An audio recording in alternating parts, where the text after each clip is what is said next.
बहुत लोग ये कहते हैं कि मैं बाबा साहब का मिशन चलाता हूं।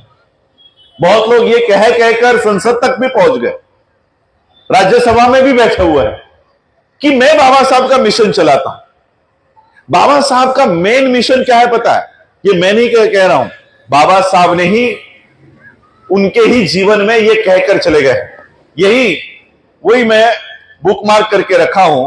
बाबा साहब ने लिखा है, उसी 1956 के भाषण में बाबा साहब लिखते हैं की हिंदू धर्म त्याग करण्याची आमची ही चळवळ 1935 पासूनची आहे आणि त्याचा ठराव करून आम्ही ही चळवळ हाती घेतलेली आहे। 1956 में बाबा साहब कहते हैं कि मेरी मेन मूवमेंट धर्म त्याग करने की है, और आज मैं इस बुद्ध के धम्म में शरण जा रहा हूं। आज मुझे ऐसा लग रहा है कि मैं नरक से बाहर आ रहा हूं। ये बाबा साहब के लिखे हुए शब्द है, कहे हुए शब्द है। बहुत लोग बाबा साहब का राजनीतिक उपयोग करके आज सांसद बन रहे हैं, लेकिन बाबा साहब की मूल मूवमेंट, इस धम्म की मूवमेंट को हम दरकिनार कर रहे हैं। बाबा साहब ने हमें बौद्ध क्यों बनाया? आज आप लोग यहां पर बैठे हुए हो। तेलंगाना में अब रिजर्वेशन में बाइफरकेशन शुरू हो गया, उन्होंने चालू कर दिया।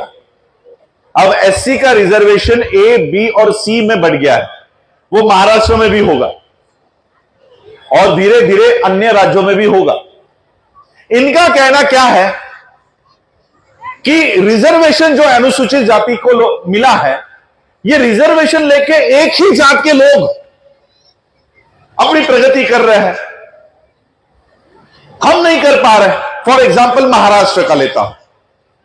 महाराष्ट्र में मातंग नाम की जो जात है, उनका यह कहना है कि महाराष्ट्र का अनुसूचित जाति का रिजर्वेशन जो है, ये सारे महार लेकर जाते हैं, हमें मिलता ही नहीं है, और इसलिए उनकी प्रगति हो गई और हमारी प्रगति नहीं हुई।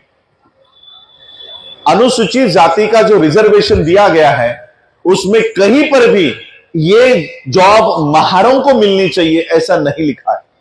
कोई भी जात, 59 के 59 कास्ट, कोई भी जॉब, कोई भी एजुकेशन के इंस्टीट्यूट में जाकर पढ़ाई कर सकती है, लेकिन वो अपना अधिकार क्यों नहीं ले रही है? रिजर्वेशन उनके लिए भी उतना ही परसेंटेज है जितना आपके लिए है। फिर आप लोगों की ही प्रगति क्यों हुई है? आप लोगों की ही प्रगति क्यों हुई? इस देश का मूल प्रगति जो आप लोगों ने की है, इसकी वजह रिजर्वेशन नहीं है। रिजर्वेशन गडियारा को भी उतना ही है। गडियारा हे जे भेड बकरी चालणारी जी लोक असतात ती जात आहे, ती यूपी मध्ये आहे। जाटव दिल्ली मध्ये आहेत, चमार यूपी मध्ये आहेत, पंजाब मध्ये आहेत। जो लोग बाबा साहब अंबेडकर जी के नक्शे कदम पर चलकर उनके पीछे पीछे बौद्ध हुए, आज उनकी प्रगति देखने को मिलती है, लेकिन जो लोग बुद्धिज्म में नहीं आए, उनकी प्रगति नहीं मिल रही। ऐसा क्यों?